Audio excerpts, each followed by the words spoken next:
Imagine giving your own flesh and blood a $90,000 dream gift, only to be publicly destroyed in front of a laughing crowd.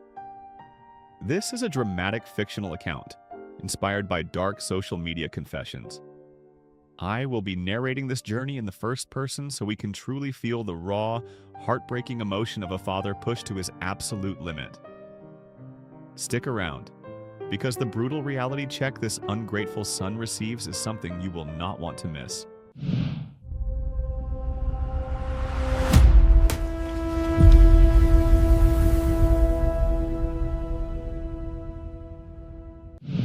My name is Richard Miller, but everyone calls me Mr. Richard.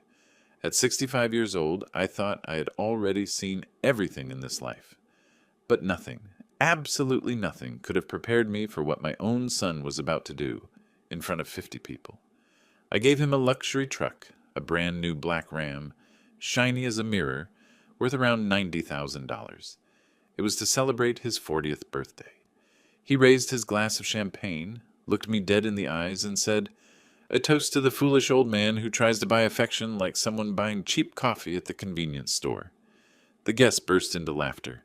I just stood there with the keys still in my hand. I forced a smile, got up, walked toward the door, and left. But what I did next, Mike, you are going to remember until the last day of your miserable life. Let me tell you how I got to that moment, because I was not naive. I was not a fool. I was a father, and that was my biggest mistake. I became a widower at 30 years old, with a 3-month-old baby in my arms. My wife, Grace, died in a car accident 2 weeks after Mike was born. There was no life insurance. There was no inheritance. There were only debts and a child to feed. So I worked. I worked at night in my small carpentry workshop while Mike slept. I made furniture, school desks, tables for sweet 16 parties, and centerpieces for weddings. Sometimes my hands would bleed from the effort, but I did not care. My son was going to eat. My son was going to go to school. My son was going to have everything I never had, and I achieved it. By the time I was 40, I already had my own furniture factory. It was small at first, but it kept growing. I hired 10 men, then 20. At 50, my factory was producing furniture for 3 major department store chains. I did not become a millionaire, but we never lacked anything. Mike went to a private school, then to college. He graduated with honors in business administration from Yale University. I was in the front row on the day of his graduation, crying like a baby in my simple suit. I had just finished ironing it that morning because I had not had time to buy a new one. I thought it had all been worth it. I thought my sacrifice meant something to him. But then he met Sarah Carrington. She came from an old money family, the kind with hyphenated last names and properties in 3 different states. The first time he introduced me to her parents, Sarah's father asked me what I did for a living. "I have a furniture factory," I said with pride. He barely smiled. "Ah, what a noble trade," he said, as if he were talking about cleaning toilets. Sarah looked me up and down. My clothes were nice, but lacked designer labels. My shoes were comfortable, not fashionable. My watch was practical, not a luxury brand. I was the living proof that Mike came from the bottom, and to her that was unforgivable. After the wedding, my son began to change. He no longer visited me on Sundays. He would cancel our lunches. He always had an excuse, like work, trips, or social events. When I did see him at family gatherings, he treated me with a cold courtesy that hurt more than any insult. He would introduce me as his father and quickly change the subject, as if my existence were an awkward formality. Sarah did not even pretend. She would greet me with a quick hug and then ignore me completely. I tried to get closer. I would bring the homemade chili that Mike loved as a kid, or birthday gifts. I would call to see how he was doing. Silence. It was always silence. But I kept trying because he was my son. My only son. He was the little boy I stayed up with all night when he had a fever. The teenager I supported when he failed math. The young man I held when his first love broke his heart. I thought that somewhere inside that cold man, in expensive suits, my Mike still existed. The little boy who used to say, I love you, Dad, before falling asleep. What an idiot I was. When I turned 65, I sold the factory. I got a good price, almost $3 million. I could have traveled. I could have bought a beach house and enjoyed my old age. But no, I saved that money thinking about Mike, about his future, and about my grandchildren if they ever came along. I thought, when I am no longer here, he will understand everything I did for him. How pathetic that sounds now. Last month, Sarah called me. It was the first time in 2 years that I had received a call from that house. Mr. Richard, we are organizing a surprise party for Mike. He is turning 40. It would be nice if you came. Her voice was sweet, way too sweet. I should have suspected something. But I was so starved for attention, so desperate to be included, that I immediately said yes. Can I bring anything? I asked. Do not worry about it, she said. Your presence is more than enough. Liar. I did not want to show up empty-handed. Mike always loved trucks. Since he was a kid, he collected toy cars, and as a teenager, he memorized brands and specs. His dream was to own a luxury imported truck. I remember because he told me 1,000 times.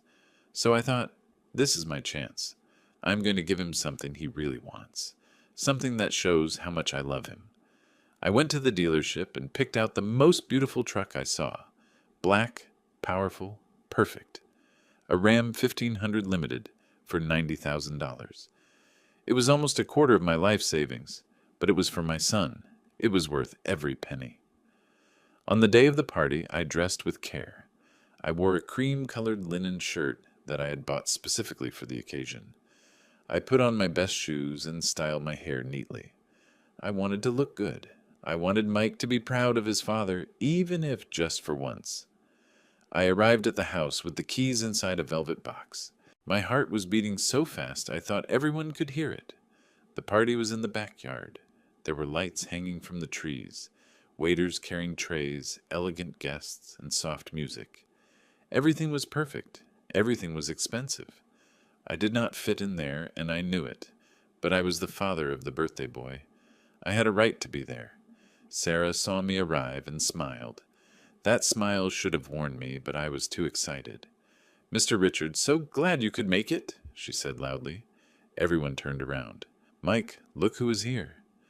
My son walked over and gave me a quick, cold hug, like he was greeting a stranger. Hey, Dad, he said. Happy birthday, son, I replied. My voice was trembling with emotion. I pulled out the velvet box. I have something for you. He looked at me, then at the box.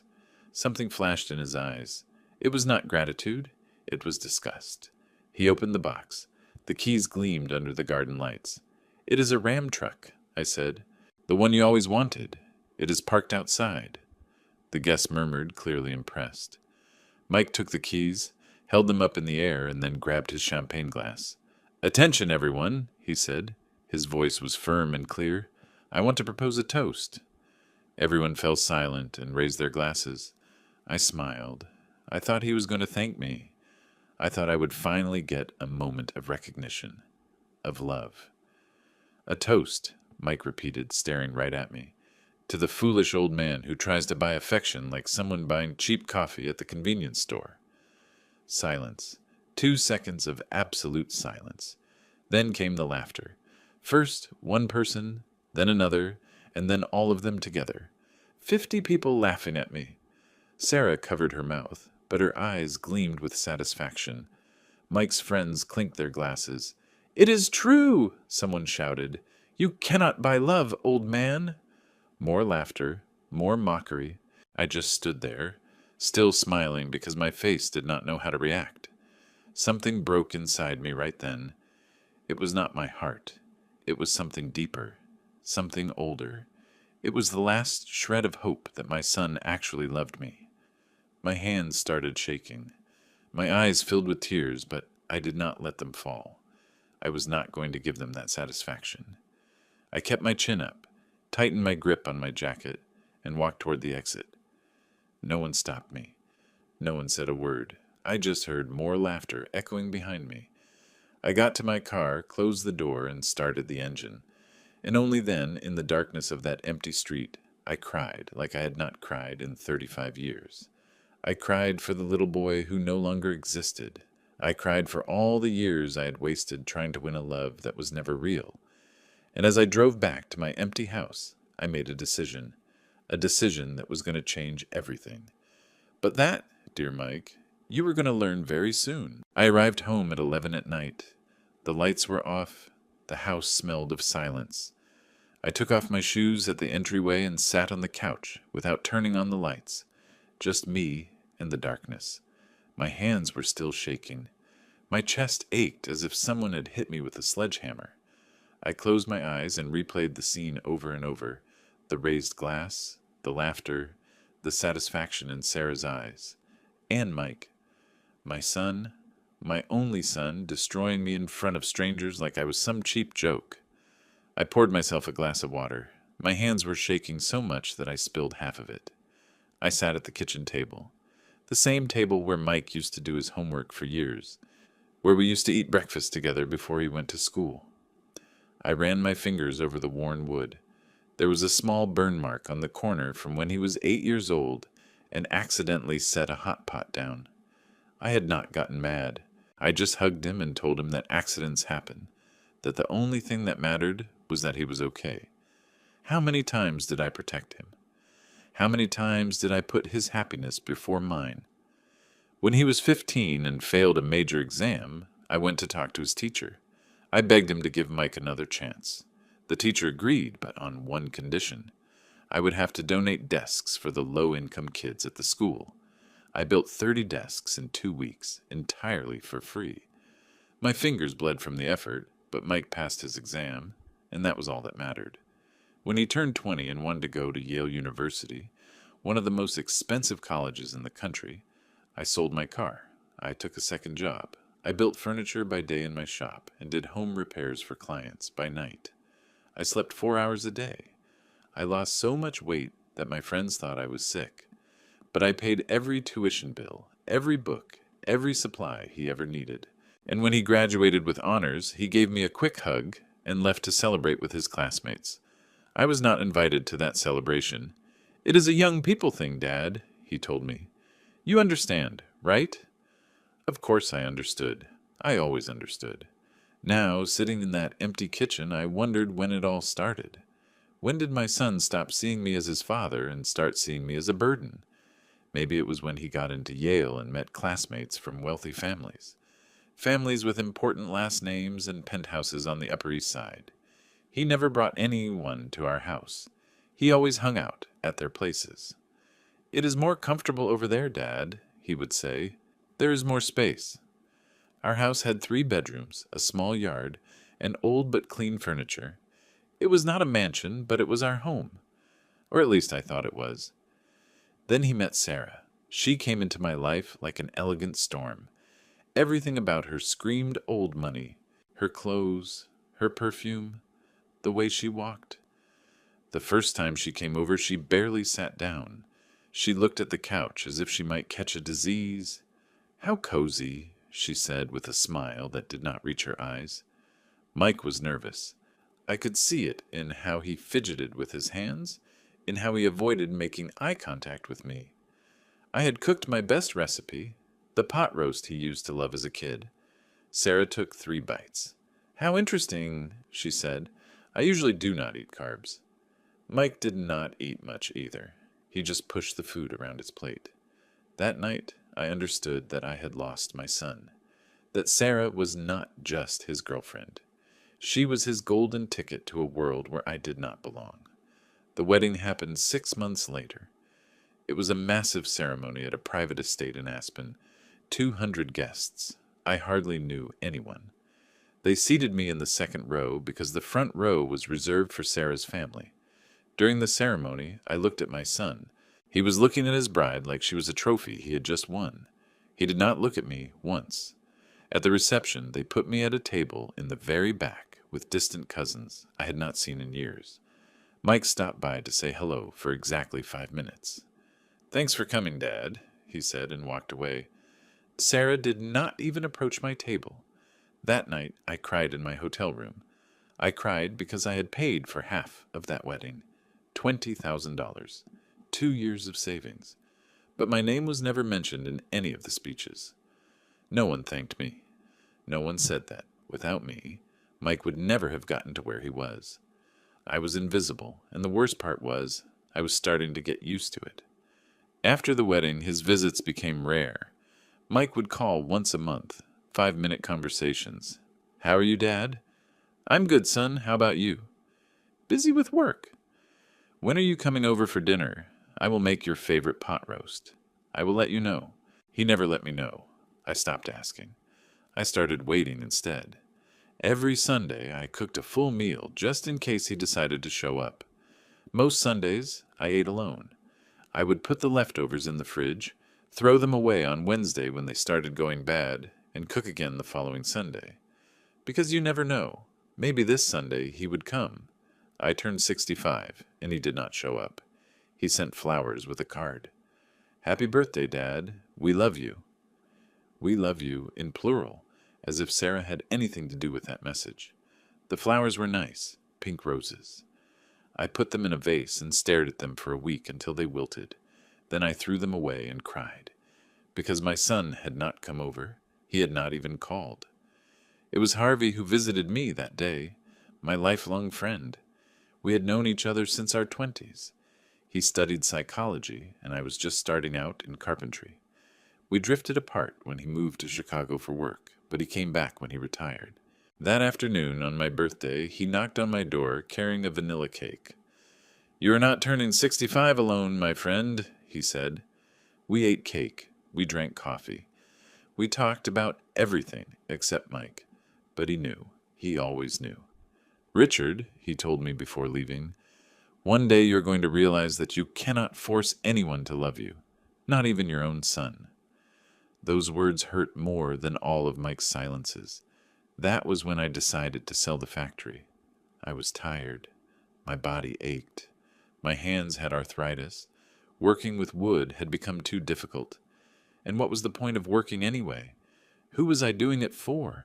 I sold everything. The machines, the building, the brand. They gave me $3 million, an absolute fortune. I could live comfortably for the rest of my days. I could travel.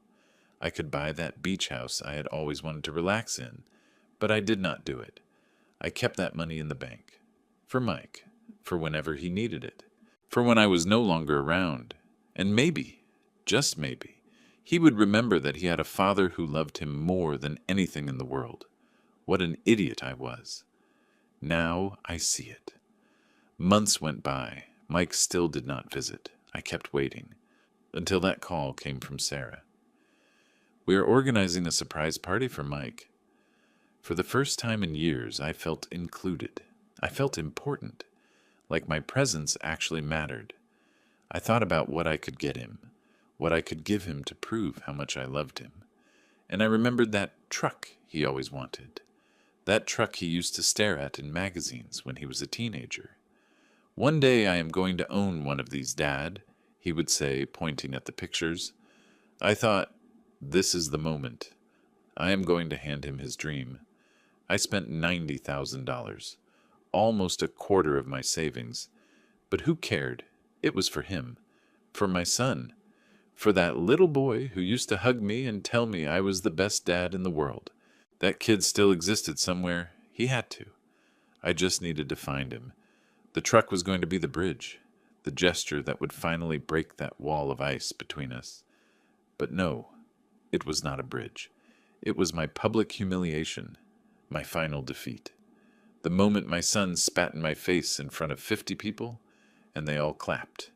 Now I was standing in my kitchen. It was 2 a.m. I had not slept. I had not eaten. I had just sat in the dark, remembering. I remembered every sacrifice, every sleepless night, every penny I ever spent on him, every tear I hid so he would not feel bad. And in the end, none of it mattered. Nothing. Because to Mike, I was not his father. I was his shame, his poor past, the proof that he came from the bottom. And that was unforgivable in the world he belonged to now. I got up, went to my bedroom, and opened the drawer where I kept old photographs. Pictures of Mike as a baby, as a child, as a teenager. In all of them, I was right beside him, smiling, kissing his cheek, looking at him with that infinite love that only a father can have. I grabbed one picture. He was 5 years old. We were at the park. I'd bought him a vanilla ice cream cone, and he was hugging me, completely happy. "You are the best dad in the world," he had told me that day. I remembered it perfectly. I stared at that photo for a long time.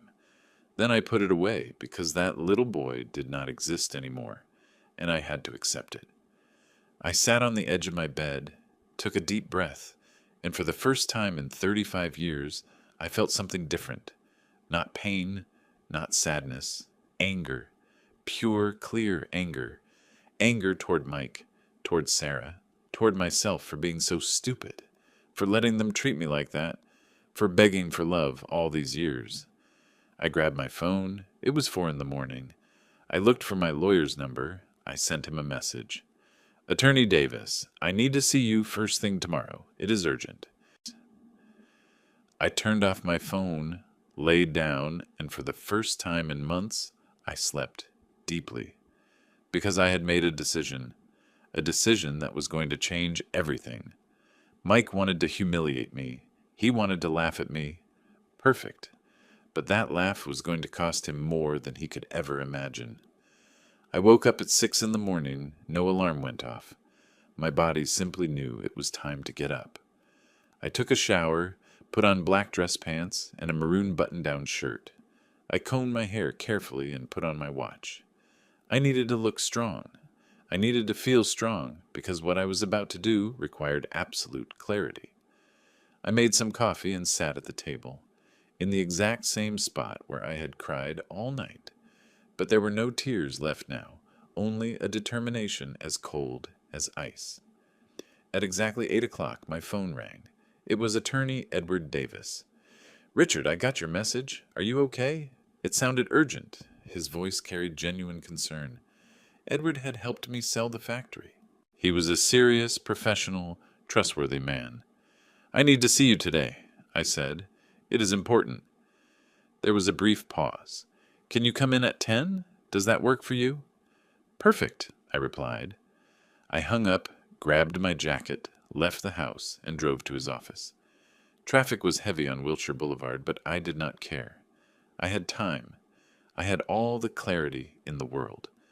I arrived 15 minutes early. I sat in the waiting room.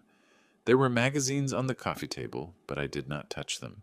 I just stared out the window. The sky was gray. It looked like it was going to rain. How fitting, I thought. Edward came out personally to greet me. "Come on in, Richard." He led me to his office and closed the door. I sat across from his desk. He sat down and looked at me closely. "What do you need?" I took a deep breath. "I want to change my will." Edward nodded. "Of course. What modifications do you want to make?" "I want to disinherit my son." Silence. Edward stared at me. "Richard, that is a very serious decision. Are you sure?" "Absolutely sure," I replied. "I want Mike to receive absolutely nothing from my estate. Nothing."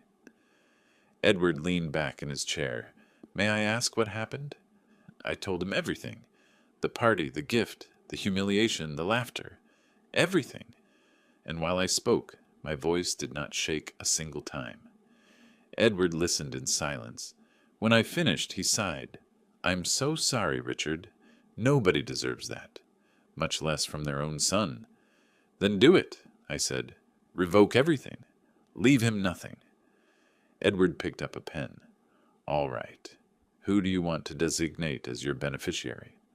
I had not thought about that until this very moment. I looked out the window. I thought about all those years working, all those nights building things, all that money I had saved for someone who did not value me. "I want to donate 40% to the Children's Hope Foundation." Edward raised an eyebrow. "The Foundation for Orphans?" "Yes," I said. "Kids who do not have a father. Maybe they will appreciate what a father would do for them, because my son clearly does not." Edward wrote it down. "And the rest?" "I want to use a portion of it to buy a house." A beach house in Carmel by the sea. Something small, quiet, far away from here. Edward kept writing. How much are you thinking? $250,000. I will look for something simple. He nodded. And with the rest of the estate, set up a trust for me, I continued, for my living expenses, so I can live peacefully for the rest of my life. And when I die, whatever is left goes to the foundation as well. Edward finished writing and looked up at me. Richard, this means Mike is completely cut out. Legally, he will not be able to claim a single dime. That is exactly what I want, I said. I need you to draft everything today so we can sign it tomorrow. Edward frowned. That fast? Yes. Before he tries to contact me, before he shows up with fake apologies or excuses. I need to do this now, while I still have the strength. Edward studied my face.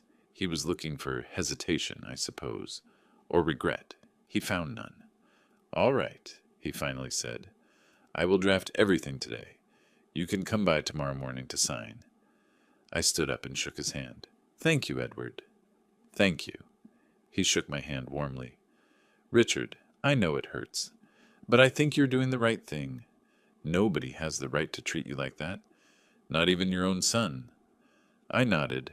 I walked out of his office with my head held high. I got into my car, started the engine, and for the first time in days, I felt something akin to relief. It was not happiness. It was not peace. But it was the first step toward my freedom. I drove aimlessly for a while. I did not want to go back home just yet. The house felt too empty, too full of memories of a son who no longer existed. I drove down Main Street. Shops, restaurants, people walking around, normal life, people with normal problems. I envied that normalcy. I stopped in front of a coffee shop. I walked in, ordered a black coffee and a slice of chocolate cake. I sat by the window and ate slowly. The cake was good, sweet, comforting. It had been years since I bought a cake just for myself. I was always on a diet or saving money or worrying about other things, but today I deserved it. An older gentleman sat at the table next to mine. He must have been around my age, maybe a bit older. He was alone too, reading a book. He looked peaceful. I wondered if he had kids, if his kids called him, if they visited him, or if he was just as lonely as I was. I wanted to ask him. I wanted to talk to someone. But I did not. I finished my coffee, paid, and walked out. I strolled down the street. There was a bookstore. I walked in. It smelled like fresh paper. I loved that smell. I wandered through the aisles and picked up a random book. It was about men who had completely changed their lives after turning 60. I smiled ironically. How fitting.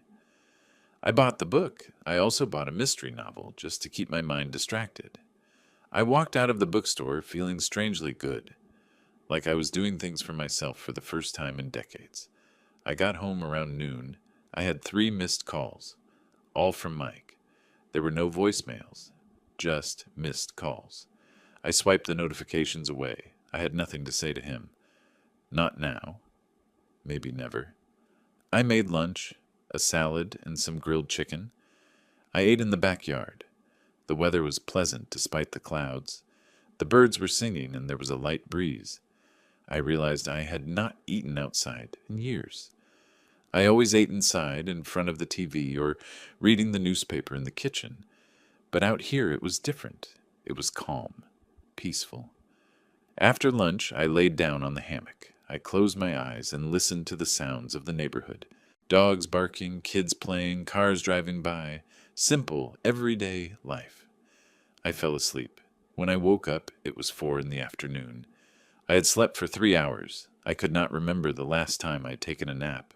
I felt rested, relaxed. I went inside and checked my phone. 5 more missed calls from Mike and a text message. Dad, I need to talk to you. It is important. I deleted the text. I called a real estate agency. Good afternoon. I would like to look at beach houses in Carmel by the sea. Something small and quiet. The woman on the other end sounded enthusiastic. Of course, sir. When would you like to view the properties? As soon as possible, I said. Tomorrow afternoon. Perfect. I have 3 options that might interest you. Does 3 o'clock work for you? Excellent, I replied. See you tomorrow. I hung up. I smiled. I was doing it. I was taking control of my life. That night I cooked my favorite dinner, pasta with homemade tomato sauce, something I had not made in years because Mike did not like it. It is too plain, Dad, he used to say, but I loved it. I ate slowly, savoring every bite. I put on some music, old songs I used to listen to when I was young, ballads that made me feel alive. I washed the dishes, tidied up the kitchen, and changed into some comfortable clothes.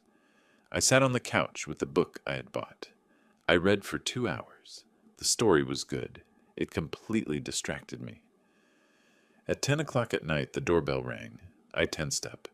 I peeked through the window. It was Mike. He was standing on my porch, alone. No Sarah, in sight. He rang the bell again. Dad, I know you're in there. Please open the door. His voice sounded different, less arrogant, almost pleading. I did not move. I stayed on the couch in complete silence.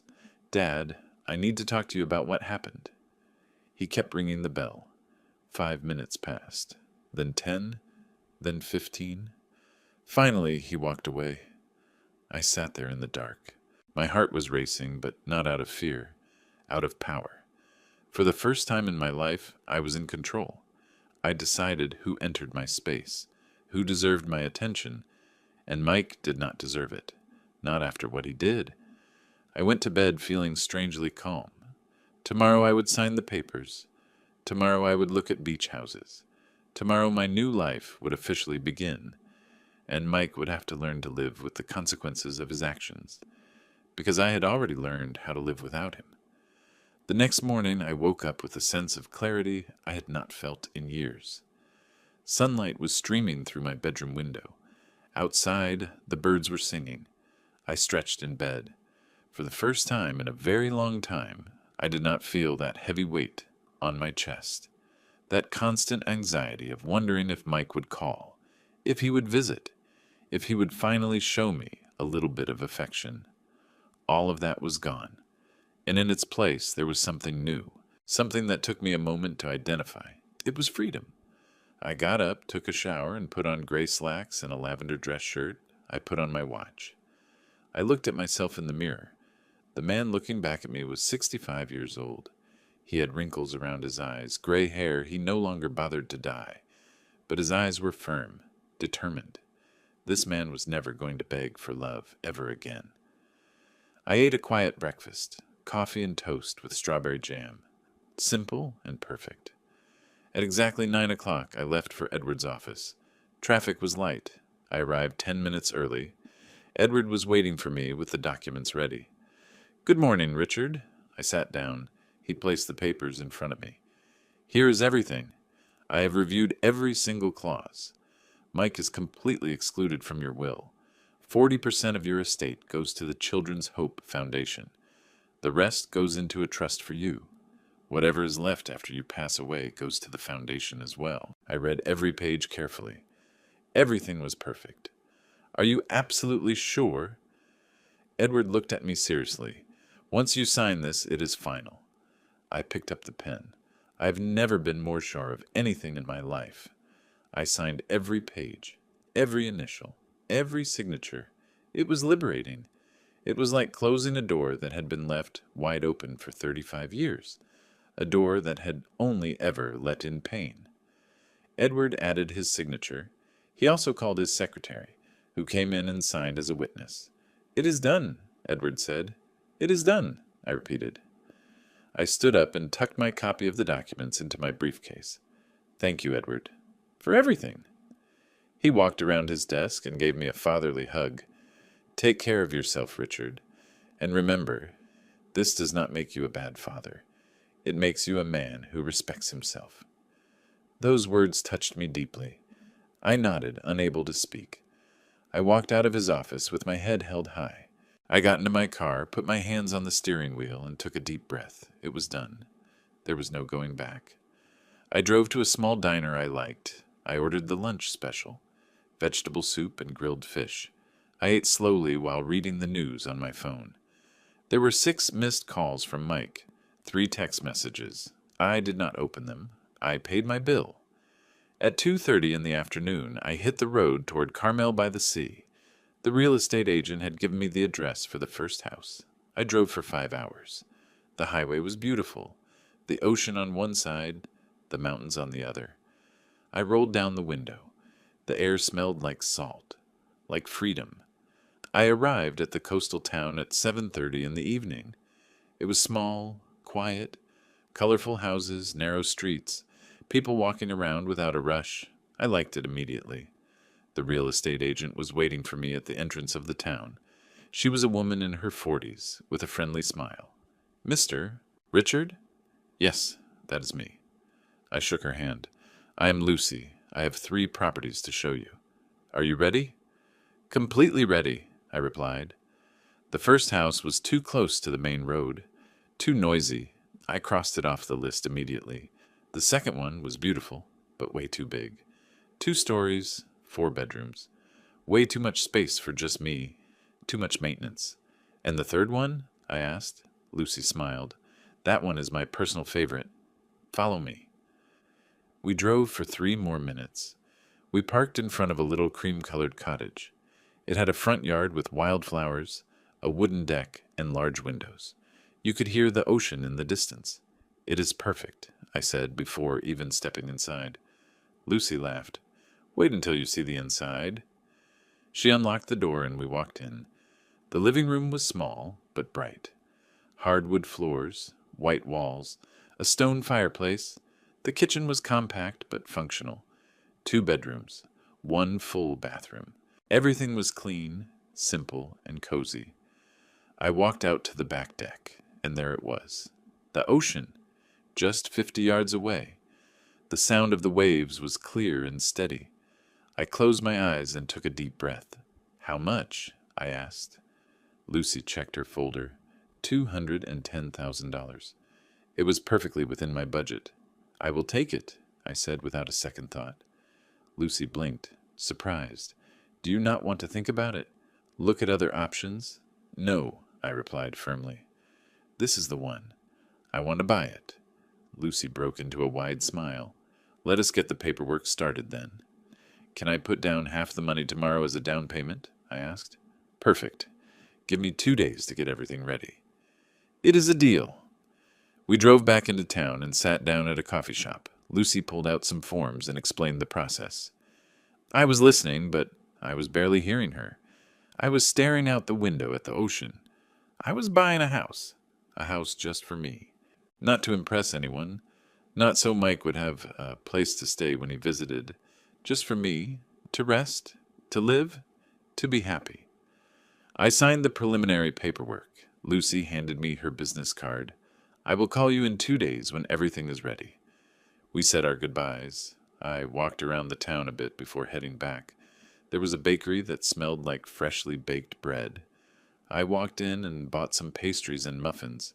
There was a tiny bookstore. I bought 2 more books. There was a home decor shop.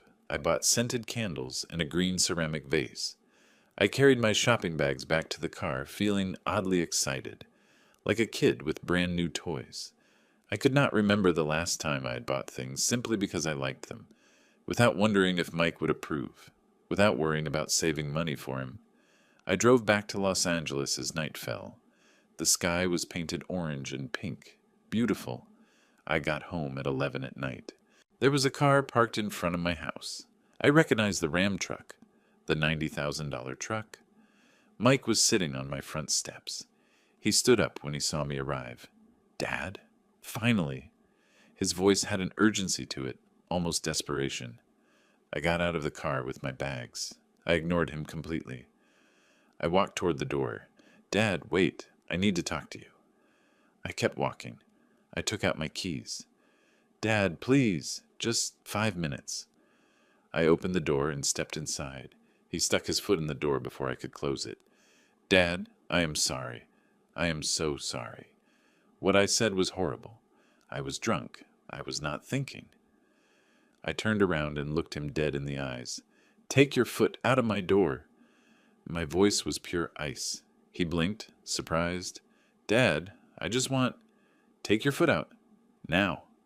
Mike slowly pulled his foot back. Can we talk like adults? Give me a chance to explain. I kept the door halfway open. There is nothing to explain. You said exactly what you thought in front of 50 people. You said it clearly, with intention. The only thing I regret is taking so long to understand who you really are. His eyes went wide. I'm not that person. I was angry. Sarah had told me. I do not care what Sarah told you, I interrupted. You are a 40-year-old man. You are responsible for your words, responsible for your actions. Dad, I was an idiot, I admit it, but I am your son, your only son. I stared at him. I used to have a son. His name was Mike. That boy loved me, respected me, valued me. That boy died a long time ago. The man standing in front of me is a stranger who uses my blood as an excuse to lie. Mike took a step back as if I had hit him. Do not say that. It is still me. I am still your son. No, I said with a firm voice. My son would not have humiliated me like that. My son would not have used me as a joke to entertain his friends. It was a mistake, a stupid mistake. Let me fix it. I laughed bitterly. Fix it how, Mike? With flowers? With empty apologies, hoping I will forget so you can go back to treating me like garbage? It will not happen again, I swear. I studied him in silence. I saw a desperate man, but not out of love, out of something else, out of fear, out of necessity. Why did you really come here? I asked. Because you are my father, and I love you, he answered quickly. Too quickly. Lie, I said. You came because someone told you something, because you need something. Mike looked down. There it was, the truth. I need you to sign some documents for a business deal. I need your house as collateral. There it was. That was why he had come. That was why he was calling. That was the urgency. It was not remorse. It was convenience. I felt something inside me close for good, like a steel door, heavy, immovable. Get out of my house, I said. Dad, leave right now and do not come back. If you are not gone in 10 seconds, I am calling the police. Mike looked at me in disbelief. He expected me to give in, to forgive him like always. But this time, there was no forgiveness. There were no tears. There was no weakness. Just a 65-year-old man who had finally learned to say no. He finally turned around and walked toward the truck. He stopped halfway. You are going to regret this, he yelled. I did not answer. I simply locked the door. I turned off the porch lights. I walked into the kitchen and poured myself a glass of water. My hands were not shaking. My heart was beating calmly. Outside, I heard the truck's engine fading away. I sat on the couch and looked at my shopping bags, pastries, books, candles, small things that made me happy. I smiled. For the first time in decades, I smiled without forcing it, without faking it, without expecting anything in return. Mike was gone, and I was fine. More than fine. I was free. That night, I slept deeply. No nightmares, no waking up startled, no constant weight on my chest that had accompanied me for years. I woke up at 7 a.m. with the sun shining through the window. I stayed in bed a few minutes longer, listening to the silence of the house. That silence used to scare me. It reminded me of my loneliness. Now it was different. It was peace. I got up feeling rested. I made coffee. I had breakfast in the backyard, toast with jam and fresh fruit. The air was crisp and pleasant. I called my friend Harvey. He picked up on the third ring. Richard, good morning. How are you? I'm good, I answered, and it was true. Do you have time for coffee? I need to tell you something. Harvey laughed. I always have time for you, my friend. Where should we meet? Do you remember that coffee shop near the park downtown? The one with the delicious cakes? I will be there in an hour. I hung up, smiling. How long had it been since I felt like this? Light, free of burdens. I dressed carefully. I wore a sand-colored sport coat, combed my hair back, put on a little cologne and a simple watch. I looked at myself in the mirror. The man looking back looked different, not younger, but more alive. I drove to the coffee shop. Harvey was already there, sitting at a table by the window. He saw me walk in and smiled widely. We hugged. "You look radiant," he said. "What happened?" We sat down, ordered coffee and cake, and then I told him everything. I told him about the party, the humiliation, Mike's calls that I had ignored, the modified will, the beach house I was buying. Harvey listened in silence, his eyes filled with tears when I described what Mike said in front of everyone. "That man has no idea what he lost," he finally said. "Richard, you did the right thing. You spent years giving everything and getting nothing in return. That is not love. That is abuse." Those words hit me hard. Abuse. I had never seen it that way, but he was right. "I feel strange," I admitted. "On one hand, I feel free. On the other hand, I feel guilty, like I abandoned my son."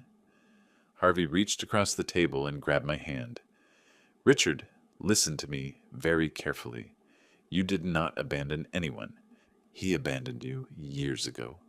Emotionally, he turned you into his personal bank, into his public embarrassment. You simply stopped allowing it. That is not abandonment.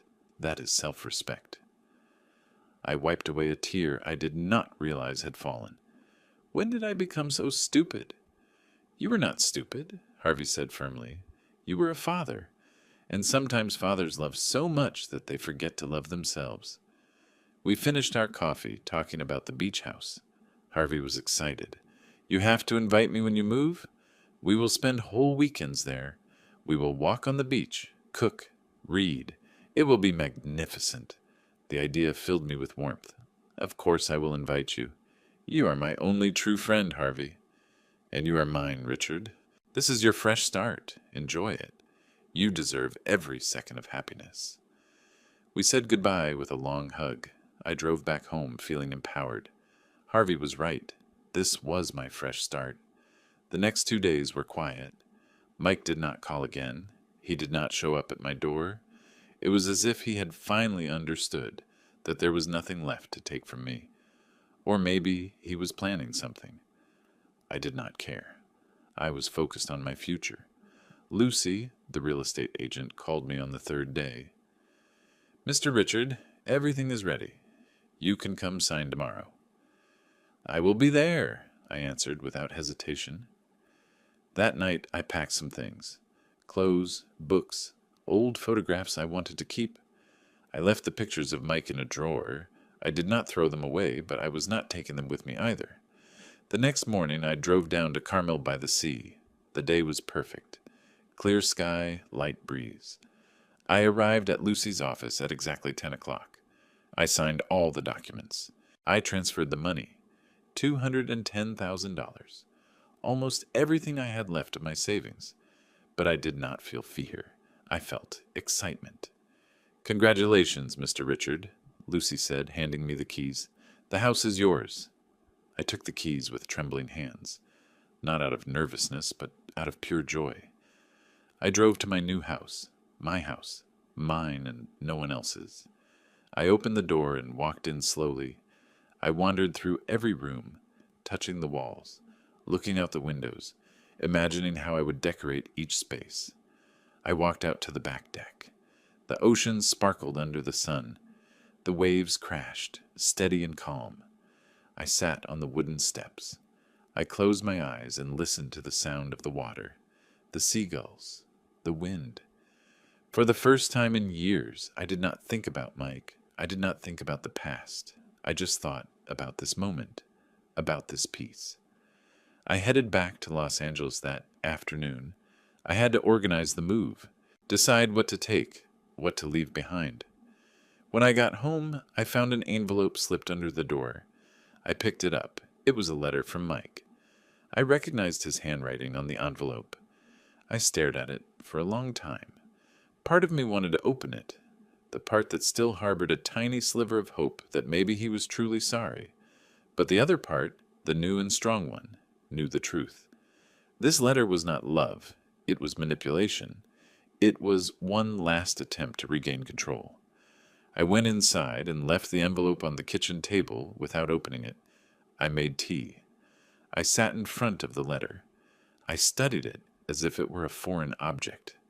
My name written in that handwriting I knew so well. The handwriting I had seen on school assignments, on birthday cards I no longer received, on legal documents he signed as my son. But this letter did not belong to me. It belonged to a version of me that no longer existed. The Richard who begged for love. The Richard who forgave everything. That man was gone. I picked up the letter without opening it. I walked to my bedroom and opened the drawer where I kept old things. Meaningless papers, old receipts, photographs I had never framed. I put the letter in there. I closed the drawer. If I ever got curious, it would be there. But for now, I did not need to read it. I did not need his words. I did not need his apologies. I already knew everything I needed to know. The following days were spent organizing my move. I hired a small moving company. I sold several pieces of furniture, the large dining table where Mike no longer ate, the living room armchair where he no longer sat, the bed from his old room that I had kept for years, hoping that one day he would come visit with his kids. Kids he never had. Visits that never happened. Everything went. I only kept the essentials, what I really needed to start over. One afternoon, my phone rang. It was an unknown number. I hesitated before answering. Mr. Richard. It was a woman's voice. Elegant. Cold. I recognized it immediately. Sarah. What do you want? I asked bluntly. There was a pause. I need to talk to you about Mike. I have nothing to say about him. Wait, do not hang up. It is important. Her voice had an urgent tone I had never heard from her before. You have 1 minute, I said. Mike is in trouble. Serious financial trouble. He invested in a business that turned out to be a fraud. He lost a lot of money. Money that was not his. And what does that have to do with me? My voice was ice. He needs help. He needs money to fix this before it becomes a legal issue. I laughed bitterly. Ah, now I understand. That is why he called. That is why he wrote the letter. It was not remorse. It was necessity. Sarah sighed. Mr. Richard, I know what he did to you was wrong. I was there. I saw it all. But he is your son. You cannot just let him fall like this. Watch me, I said. Please, Mr. Richard, I am asking you. Asking me as what, Sarah? Because you never treated me like a father-in-law. You treated me like trash from day one, as if I were a mistake in Mike's life that had to be tolerated. Sarah fell silent. Then she spoke with a harsher voice. If you do not help him, he will lose everything. His reputation, his career, everything he has worked for.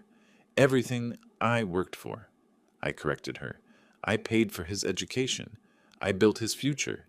He only had to take advantage of it. And instead of thanking me, he decided to humiliate me publicly.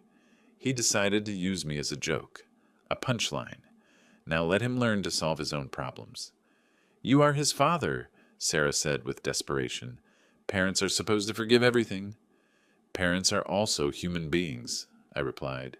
And this parent has forgiven enough, has given enough, has suffered enough.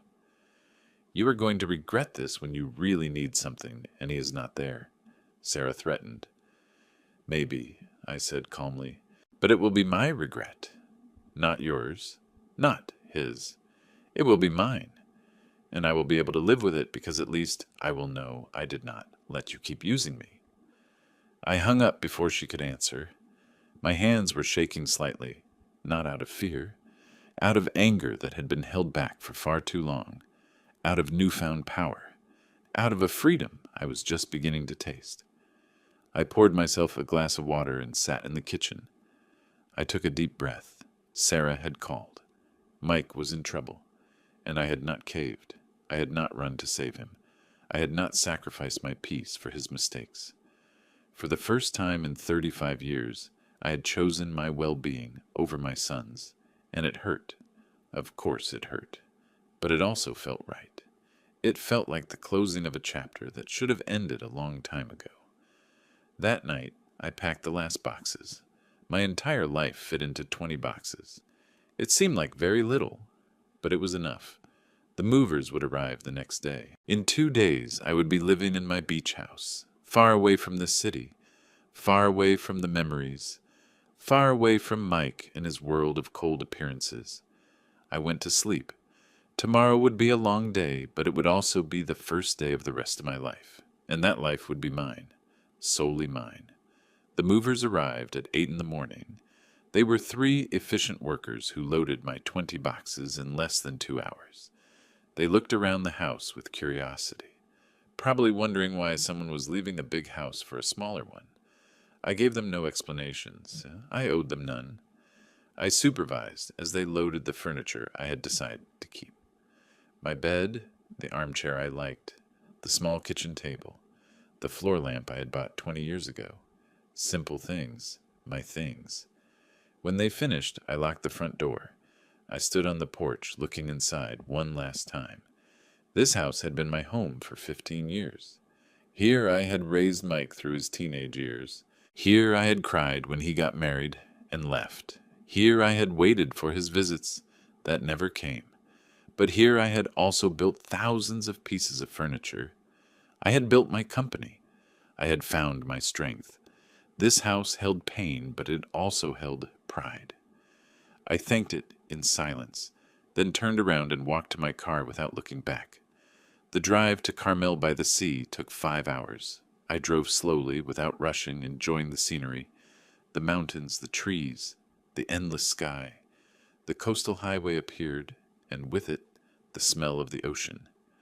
I rolled my window all the way down. I let the wind mess up my hair. I did not care. I felt alive. I arrived at the town at 2 in the afternoon. The moving truck was already parked in front of my house. The men were waiting, sitting on the curb eating sandwiches. I apologized for the delay.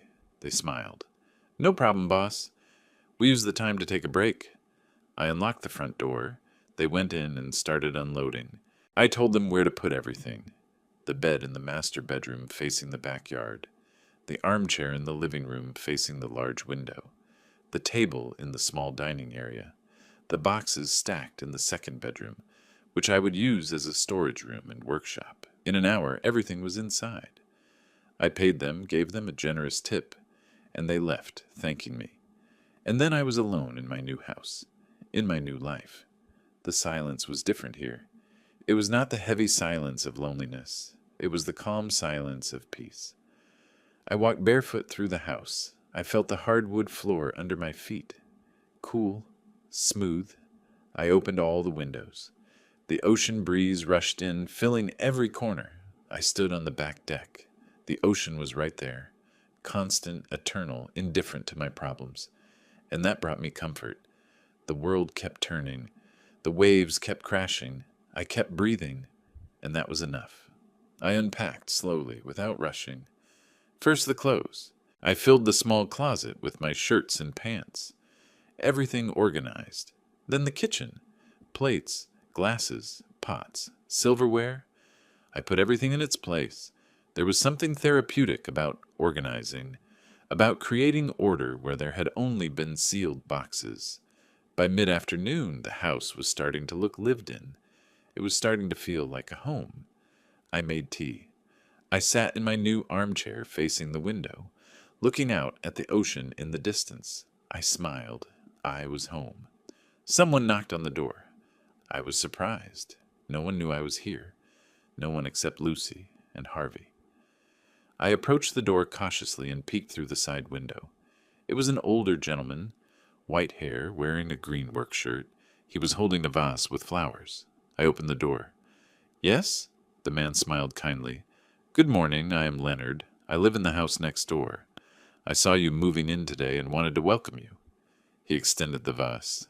"Beautiful yellow roses. Oh, how kind of you." "Oh, thank you." I took the vase.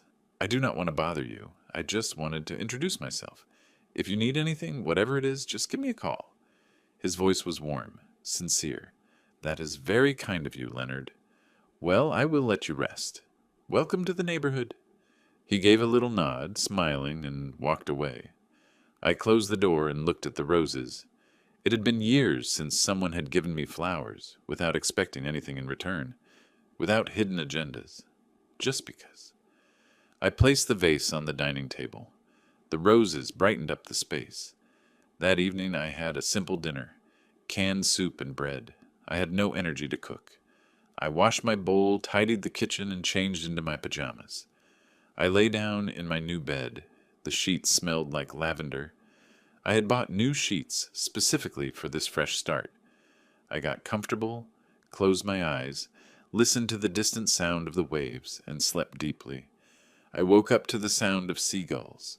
It took me a few seconds to remember where I was. Then I smiled. I was in my beach house, far away from everything. I got up and opened the curtains. The sun was just starting to rise. The sky was painted orange and pink. The ocean sparkled calmly. I put on a robe and stepped out onto the deck barefoot. The crisp air hit my face. I took a deep breath. It smelled like salt, like freedom, like new beginnings. I stood there for several minutes, simply being, simply existing, without thinking about anything or anyone. I made coffee and drank it on the deck, watching the sun rise completely. The colors changed every minute. It was a spectacle I had seen in photographs, but never in person. It was worth every penny I had paid for this house. I had breakfast, fruit, and toast. Simple and perfect. Then I took a shower and dressed in comfortable clothes, sand-colored linen pants and a loose white shirt. I decided to explore the town. I needed to get to know my new home. I walked down the quiet streets. It was barely 9 in the morning. Some shops were opening their doors. Others still had their shutters down. I greeted a woman sweeping the entrance of her bakery. She smiled back at me. "You are new around here." "Yes, I just moved in." "Welcome. I am Christine. If you ever need fresh bread, we are here every day." "Thank you, Christine. I will be back soon." I kept walking, feeling good. The people here were friendly, unpretentious. I found a small market and walked in. I needed to buy groceries, vegetables, fruits, chicken, rice, eggs, milk, the basics. As I was filling my basket, a woman approached me. She must have been in her 60s with bright white hair tied up in a bun. "Excuse me, are you Mr. Richard?" I was surprised. "Yes. Do we know each other?" She laughed. "No, but Leonard told me a new neighbor had arrived. It is a small town. News travels fast." She extended her hand. "I am Eleanor. I live 3 houses down from Leonard." I shook her hand. "Nice to meet you.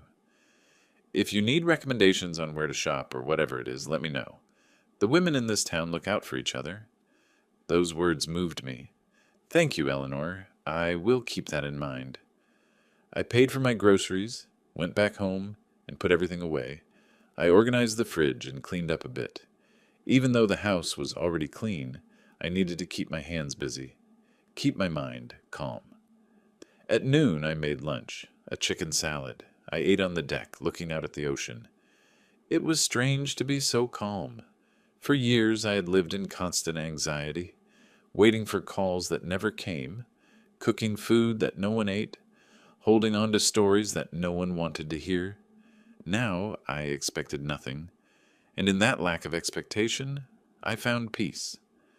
In the afternoon, I decided to take a walk on the beach. I put on sandals and walked down the path that led straight to the sand. It was a small, quiet beach. There were few people, a young couple, a man with his dog, a family with kids. No one paid any attention to me. I liked that. I walked along the shoreline. The cold water washed over my feet. The sand sank under my weight. I picked up a seashell. It was perfect. Cream-colored with pink lines. I put it in my pocket. A small, worthless, but beautiful treasure. I walked for an hour with no direction, with no rush, just feeling. When I got back home, I was tired but satisfied. I made tea. I sat in my armchair with one of the books I had bought. I read for 2 hours, lost in a story that was not mine, in problems that were not mine. It was liberating. When night fell, I turned on the lights and made a light dinner, soup and a salad. I ate while looking out the window as the town lights flickered on one by one. After dinner, my phone rang. It was Harvey. "Richard, how are things?" "Good. Very good, actually." "Tell me about the house. Are you settled in?" I told him everything. The move, the town, Leonard and Eleanor, the beach. Harvey listened, making enthusiastic comments. "You sound different," he said after a moment. "Different how?" "Calm, light, like you took a massive weight off your shoulders." "That is exactly how I feel," I admitted. "I'm so happy for you, Richard. You deserve this peace after everything you went through." We talked for another half hour. Before hanging up, Harvey told me, "By the way, I ran into a cousin of yours yesterday. Rachel asked about you. I told her you had moved to the beach, but I did not give her your address. I hope that is okay." I tensed up a bit. Rachel was a cousin of my late wife. She had always been nosy, always interfering where she did not belong. "That is fine. Thank you for not giving out my address. I figured you wanted privacy." "I do." We said goodbye. I hung up with a slight sense of unease. Rachel would surely tell Mike that I had moved, that I had disappeared without telling anyone in the family. But it did not matter. I no longer had to answer to anyone. 2 weeks passed, 2 weeks of simple and beautiful routines. I woke up with the sun, made coffee, walked on the beach every morning. I bought fresh pastries at Christine's bakery. I read on the deck. I cooked dishes I loved without worrying about anyone else. In the afternoons, I would sometimes visit Eleanor. We drank tea in her garden while she told me stories about the town. Other times, Leonard would show up with vegetables from his garden. "I have too many tomatoes," he would say. "I do not want them to go bad." I accepted them with gratitude, made fresh salsa, and shared it back with him in clean containers. One morning, while walking into town, I saw a sign in the window of a small building. "Woodworking instructor wanted. Free courses for local youth." I stopped. I read the sign several times. I had not worked with wood in years, but hands do not forget. I wrote down the phone number. That afternoon I called. A young woman answered. "Hope Community Center. Good afternoon. I'm calling about the woodworking instructor AD. "Oh, great. Do you have experience?" "I owned a furniture factory for 20 years. There was a surprised pause. "So you have a lot of experience. Can you come by tomorrow so we can meet?" "Of course. What time?" "At 10. "Perfect. I will be there." The next day I dressed carefully. Black slacks and a mustard button-down shirt. I combed my hair and drove to the community center. It was a simple building painted white and green. Inside, it smelled like coffee and fresh paint. A woman in her 30s greeted me. "Mr. Richard?" "Yes, that is me." I shook her hand. "I am Rachel, the coordinator. Thank you for coming." She showed me around. There was a room with long tables, another with computers, a community kitchen, and a small room with 3 old workbenches. "It would be in here," Rachel said. "The tools work, but they need some maintenance. We have 6 kids signed up between 15 and 18 years old. They come from low-income families. We want to teach them a trade." I looked at the workbenches. I ran my hand over one affectionately. It was just like the first one I ever owned, old but noble. "When would classes start?" "Whenever you can. There's no rush." I thought about my empty house, my afternoons with nothing to do, all that knowledge stored in my head that would die with me if I did not share it. "I can start next week, twice a week, 2 hours per class." Rachel smiled widely. "That would be perfect." "I just want to mention the pay." I interrupted her. "I do not want to be paid. I want to do this because I like it, because I know what it is like to need an opportunity and not have one." Rachel looked at me with glassy eyes. "Thank you, Mr. Richard. You have no idea how much this means to these kids." I walked out of the center feeling useful for the first time in months. I had a purpose now, something to do that had absolutely nothing to do with Mike, with the past, or with pain. I stopped by a hardware store. I bought various pieces of wood, different tools. Everything needed to teach. I spent over $100, but I did not care. It was an investment in something that made me happy. I got home with bags full of supplies. I left them in the second bedroom. my future teaching workshop. That night, Harvey called me. I told him about the classes. He was thrilled. "Richard, that is wonderful. You are going to change those kids' lives, just like you changed yours." He was right. I was changing my life, day by day, choice by choice. I was no longer the man begging for love. I was the man who loved himself and shared that love with others who deserved it. The following week, I started the classes.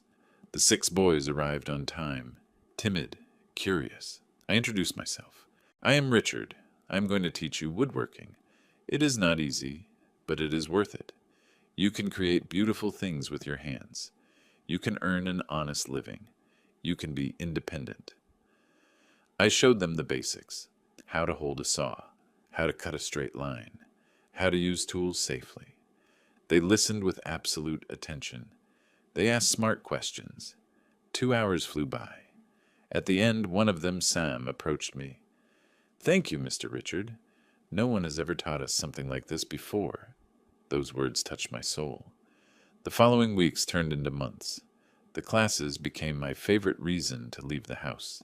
Seeing the boys' progress, their excitement when they perfectly sanded their first piece, their pride when they finished their first small piece of furniture. One afternoon, Sam showed me a small table he had made. Simple, but well built. "It is for my mom," he said. "It is her birthday." I gave him a hug. "It is beautiful." "Your mom is going to cry tears of joy." Sam smiled. "Just like you do when you teach us.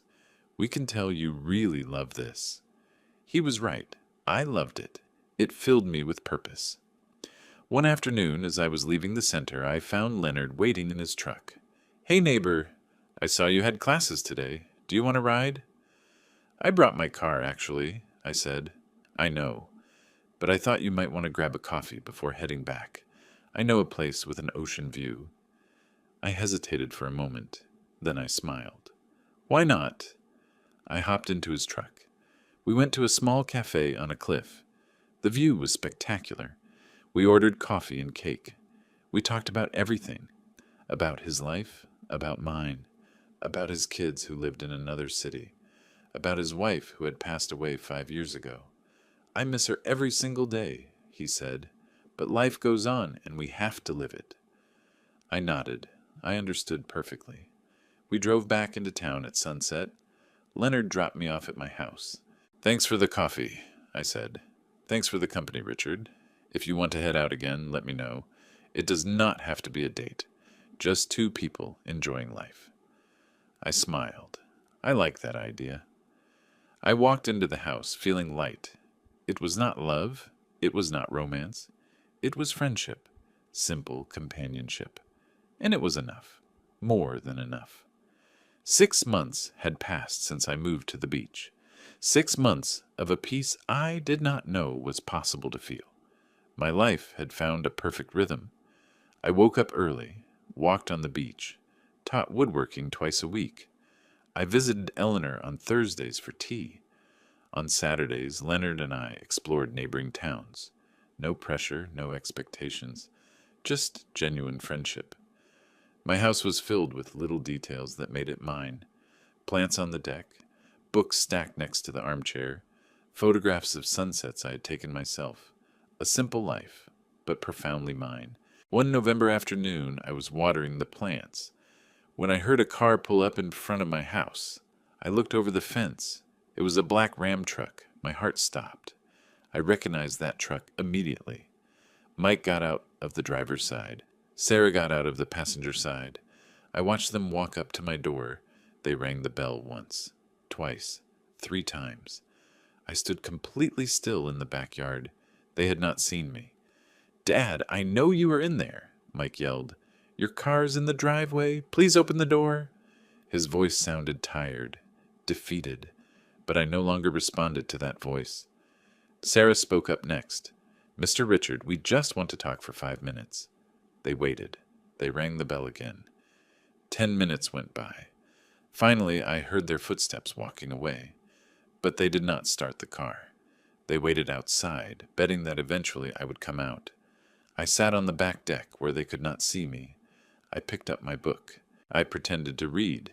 even though the words made no sense. Half an hour later, I heard voices. It was Leonard. "Can I help you folks?" "We are looking for the man who lives here," Mike answered. "We are family. I am his son." There was a pause. "I understand. But if he is not answering the door, it is because he does not want visitors. This is a quiet town. We respect people's privacy."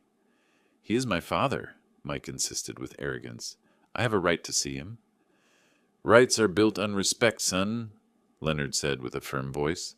"I suggest you leave. If he wants to contact you, he will do so when he is ready." I heard protests, arguments. Then finally the engine started.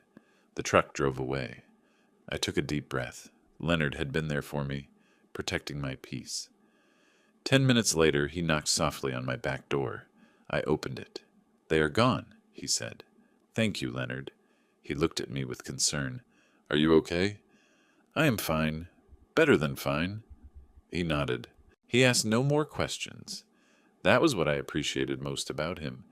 He respected my silence. That night, I could not sleep. Knowing that Mike had found me was disturbing.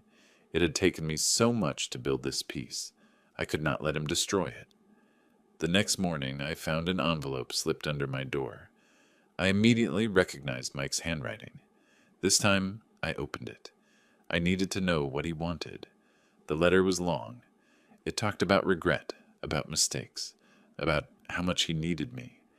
But between the lines, I read the truth. He talked about financial problems, about debts, about needing a loan. There it was, the real reason for his visit. It was not love, it was money, just like always. I read the entire letter, then I folded it carefully. I went to the kitchen and turned on one of the stove burners. I held the letter over the flame. I watched the paper burn. The words disappeared, turning into ash. I felt no pain. I felt no guilt, just closure. I threw the ashes in the trash. I washed my hands. I made coffee. I had a peaceful breakfast watching the sunrise. Mike had come, Mike had left, and I was still here, standing strong, at peace. In the following days, I went back to my routine. The woodworking classes filled me with joy. Sam and the other boys had progressed so much. They were now building full tables and chairs. Some were even selling their creations at the local market. It filled me with pride to see them grow. One afternoon, Sam arrived looking excited. "Mr. Richard, I sold 3 tables. I made enough to help my mom with the household expenses." I hugged him tightly. "I'm so proud of you." He hugged me back. "You changed all our lives." Those words touched me deeply. This was what it meant to be a true father. Not giving out of obligation, but giving out of love and receiving genuine gratitude. December arrived, my first Christmas alone in 35 years, but I did not feel alone. Eleanor invited me to dinner with her family. Leonard did too. I accepted both invitations. Early dinner with Eleanor, dessert with Leonard. Both houses were full of warmth, laughter, and authentic love. They treated me like family, not because they had to, but because they wanted to. I went home that night with my heart completely full. I sat on my deck looking out at the dark ocean. The town lights sparkled in the distance. I thought about Mike. I wondered what he was doing. If he was thinking about me, probably not. And that was fine, because I hardly thought about him anymore either. He no longer occupied all my thoughts. It no longer hurt constantly. It was just a distant memory, like an old scar that no longer aches. On New Year's Eve, I walked alone on the beach. At midnight, I heard fireworks in the distance. The ocean shimmered under the full moon. I took off my sandals and stepped into the cold water. I closed my eyes. I made a wish. I did not wish for Mike to change. I did not wish for reconciliation. I wished to keep having the strength to choose myself, to protect my peace, to live this life that I had worked so hard to build. I opened my eyes. A large wave soaked my pants. I laughed. I laughed all alone on the beach, like a happy madman, because that was what I was. I was happy, authentically happy. I went back home, changed my clothes, and made tea. I sat in my armchair, wrapped in a blanket. I picked up my journal. I'd started writing a few months ago. Thoughts, reflections, things I was grateful for. I wrote about this year, about everything I had lost and everything I had gained. I ended with a single sentence. I did not need him to change. I needed to change, and I did. I closed the journal. I put it in the drawer. I went to bed. I felt something I had not felt in decades. I was complete. Not because someone completed me, but because I had finally found myself. The next morning I woke up early. I made coffee. I went out to the deck. The sun was starting to rise. The sky was painted in impossible colors. The ocean sang its eternal song. I drank my coffee slowly, savoring every sip, savoring every second of this peace. Somewhere in the city, Mike was living his life, with his problems, with his choices.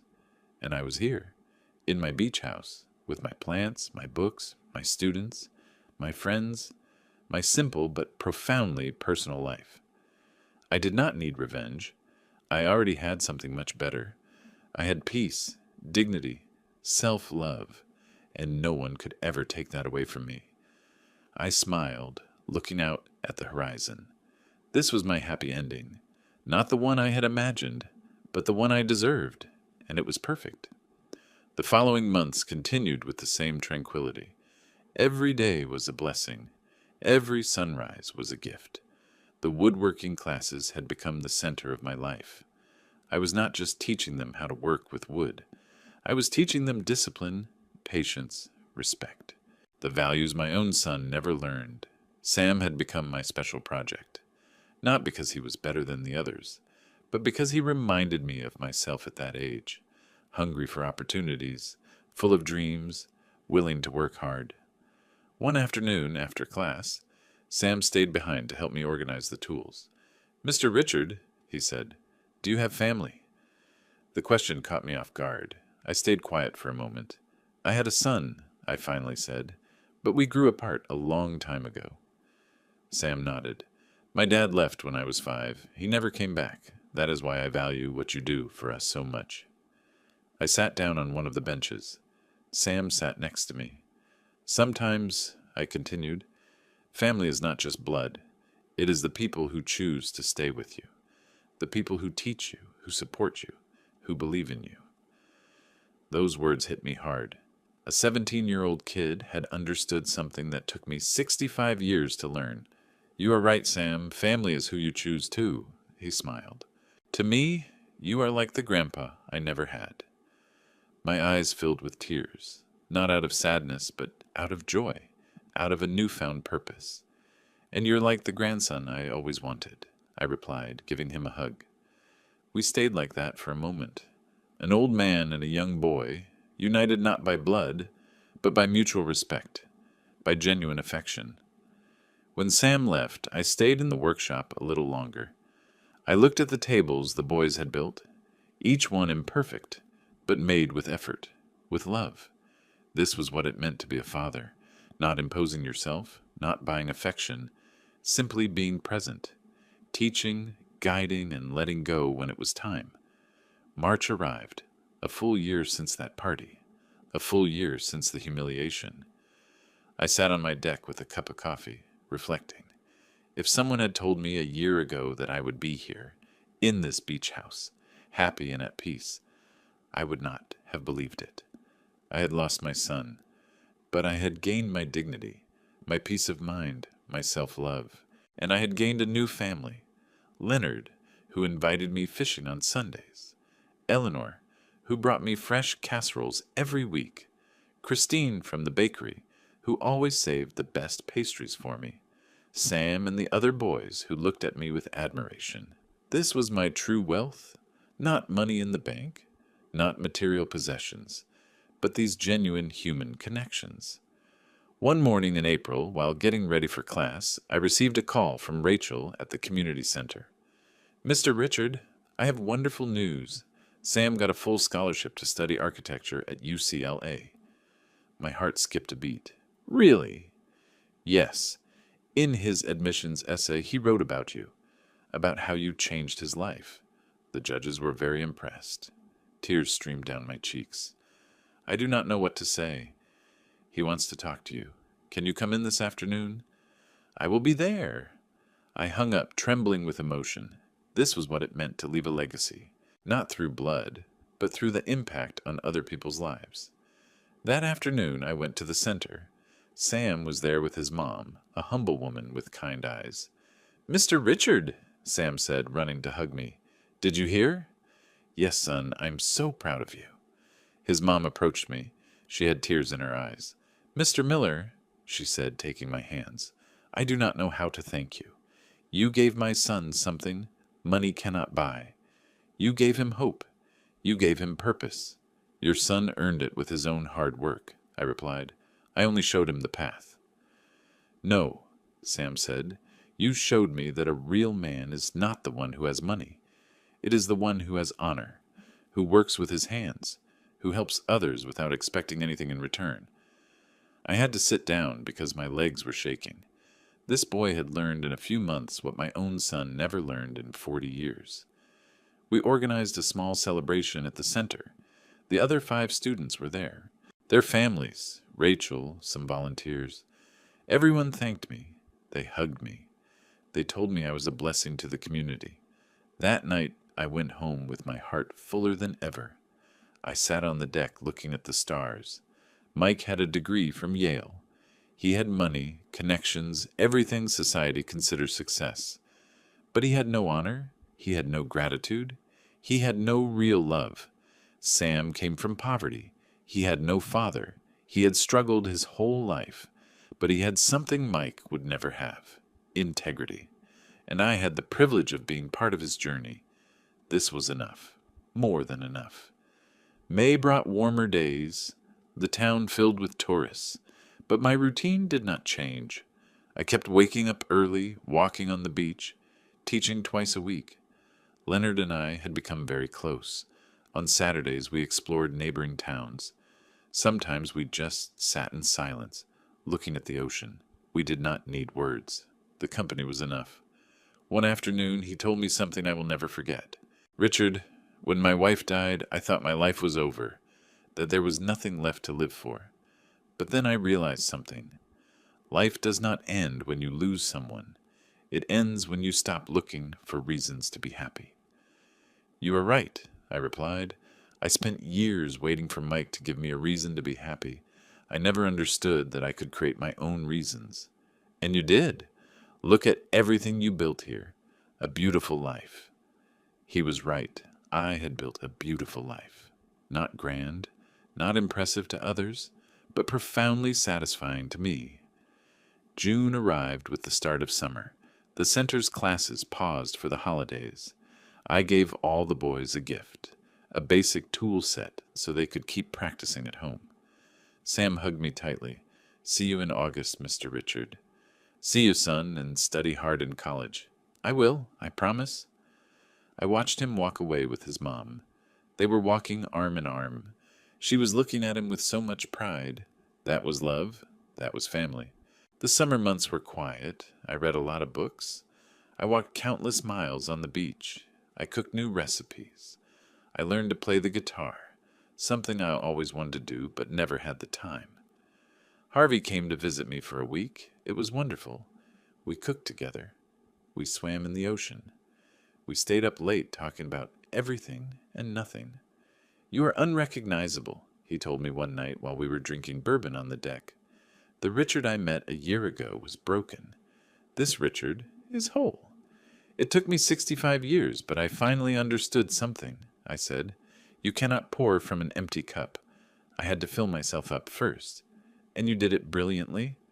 We raised our glasses under the stars, to friendship, to fresh starts, to the life we still had ahead of us. August arrived, and with it, the return of classes. Sam came by before leaving for Los Angeles. He wanted to say goodbye in person, he said. I gave him a long hug. "I'm going to miss you, son, but I am so excited for your future. I am going to come visit every month, I promise. You do not have to promise me anything. I know you will be busy. Just promise yourself that you will work hard and be a good person. I can promise you that. He pulled something out of his backpack. It was a framed photo. It was of all of us in the workshop. I was in the center, surrounded by the 6 boys, all of us smiling. "So you do not forget us," Sam said. I took it with trembling hands. I could never forget them. They gave meaning to my life when I needed it most. I put the photo in a place of honor in my living room, right in front of my favorite armchair, so I could see it every single day. September brought the first anniversary of my arrival in Carmel by the Sea, a full year in my beach house. I organized a small dinner. I invited Leonard, Eleanor, Christine, Rachel from the community center, and Harvey, who drove up for the occasion. I grilled steaks, made some guacamole, and got fresh rolls. We had cold beers and soft acoustic music playing. When everyone was gathered, I raised my beer. "I want to propose a toast," I said. Everyone raised their drinks. A year ago, I arrived in this town broken, humiliated, and lost. I thought I had lost everything, but you all showed me that I had gained something much more valuable than what I left behind. You showed me that family is not just blood. It is the people who accept you as you are, who value you, who make you a better person. Thank you for being my chosen family. We all cheered. There were tears, hugs, laughter. That night, when everyone had left, I sat on my deck. The full moon illuminated the ocean. The waves crashed softly. I thought of Mike for the first time in weeks, not with pain, not with anger, with quiet acceptance. He chose his path. I chose mine. I regretted nothing. Every decision had brought me to this moment, to this peace. If I could go back in time, would I change anything? Maybe I would have set boundaries sooner. Maybe I would have respected myself more. But we cannot live in the maybes. We can only live in the now. And my now was beautiful. October arrived. I received a text from Sam. He sent a photo. It was him on his first day of college, with his new backpack and a huge smile. "Thanks for believing in me, Mr. Richard. This is just the beginning," I replied. "I always believed in you. Now, believe in yourself." I saved that photo on my phone. I looked at it whenever I needed a reminder that life has meaning, that actions matter, that one single man can change the destiny of another. November brought my 66th birthday. I celebrated by walking alone on the beach at dawn. I did not need a party. I did not need gifts.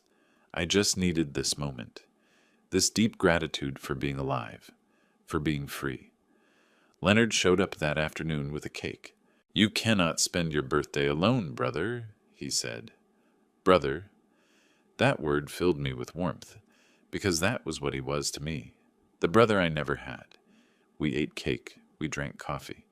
We talked about our plans for the next year.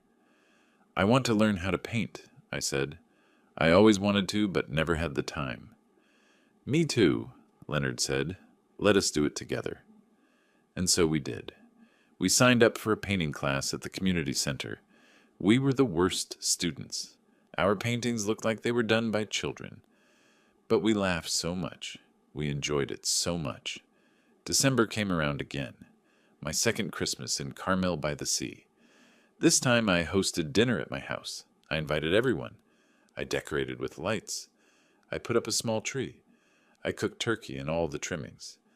My house was full of life, of laughter, of love. This was my true success. Not money, not titles, but these people who had chosen to be with me, and me with them. At midnight, when everyone was gone, I sat in my armchair. I looked at the photo of my students. I looked at the terrible paintings Leonard and I had done. I looked at the vase with fresh flowers that Eleanor had brought. My house was full of evidence of love. Real love. Earned, not bought. I picked up my journal. I wrote one last entry for the year. Today I realized something. I did not lose a son. I gained a life. My life. And it turns out my life without him is more beautiful than I ever imagined. Not because he is bad, but because I am finally free. Free from begging, free from waiting, free from suffering, simply free. I closed the journal. I smiled. This had been the best year of my life, and the next one would be even better, because I had learned the most important lesson. Love is not begged for, it is earned, and if someone does not value you, it is not because you are worthless. It is because they do not have the capacity to see your worth, and that is okay. And because others do. Mike taught me what I did not want to be. Sam taught me what I did want to be. They were both teachers, just of very different lessons. And I, Richard Miller, at 66 years old, had finally learned how to live. Not for others, not to please, not to buy affection, but for me, with dignity, with honor, with peace. And that was more than enough. Wow, what an incredibly profound journey. We just witnessed a true masterclass in reclaiming your self-worth. Our storyteller realized a very painful truth.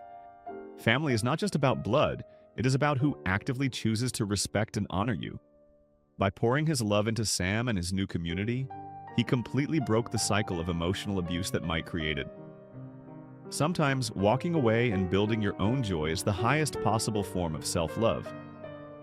I do not know about you guys, but I think Richard's quiet, peaceful new life is the ultimate revenge against people who thought he was nothing. Now, I have a serious question for you all. Let me know what you would have done in the comments below. Would you have forgiven Mike when he showed up at the door? Or would you have slammed it shut just like Richard did? Drop your thoughts down there, and do not forget to subscribe for more deep dives into the fascinating human mind.